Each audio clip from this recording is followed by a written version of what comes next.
Why is buying your car from the comfort of your living room so much better than going to the dealership? What advantages do you have calling dealerships from home and price shopping as opposed to going to the dealership?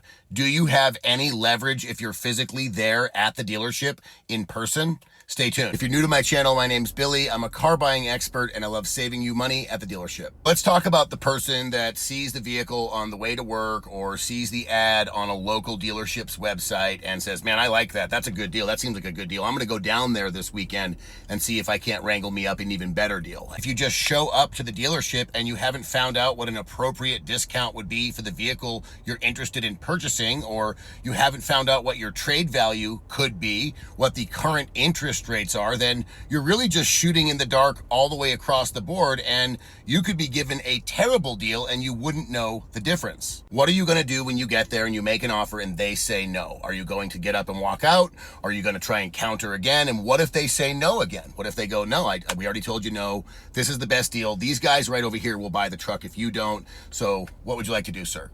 And they put it right back on you. You're probably going to buy the vehicle. 9 times out of 10, people just buy the vehicle. This is why the dealership wants you there so bad. Let's say you do have your ducks in a row. You know what price you want to pay, but then you get to the dealership and they have all these stupid add-ons and crazy fees they're not willing to come down on. You could have avoided going to the dealership to find that out in person over the phone. You could have called the dealership, and if they said, yes, we have add-ons, we're not willing to negotiate, you could have saved yourself the trip. But furthermore, if they said, hey, we won't give you numbers over the phone, now you know why. It's because they had add-ons. Any dealership that says they won't give you numbers over the phone is playing games. They plan on taking advantage of you, and they don't want you to shop around or find out what their plan is until you're in-house. So not even for negotiation purposes, just to make sure I'm not wasting my time, I would call all the dealerships that have inventory that I'm interested in, trying to get an out-the-door price. And if any place is not willing to send me that, then I'm going to cross them off my list. By doing this, of course, we eliminate the bad dealerships, but we also create a great list of transparent dealerships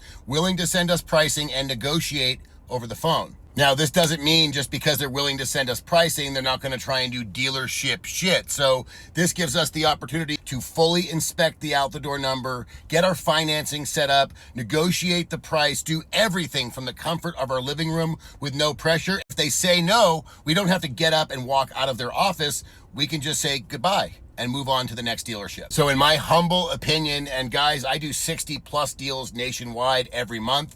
If I went into the dealership on each one of those deals, I would definitely get a worse deal than I'm able to get when I'm over the phone. The reason is because if I'm there, the dealership already knows I'm 100% want to buy this vehicle. I wouldn't just come here to a high pressure environment to look. I would only be here if I was ready to purchase. So I'm already half in. The dealership just has to push me the rest of the way. Whereas if I call, I'm half out and you have to suck me in the rest of the way. And the big prize is getting me in the door. And how you're going to do that is by giving me the price and the deal that I want.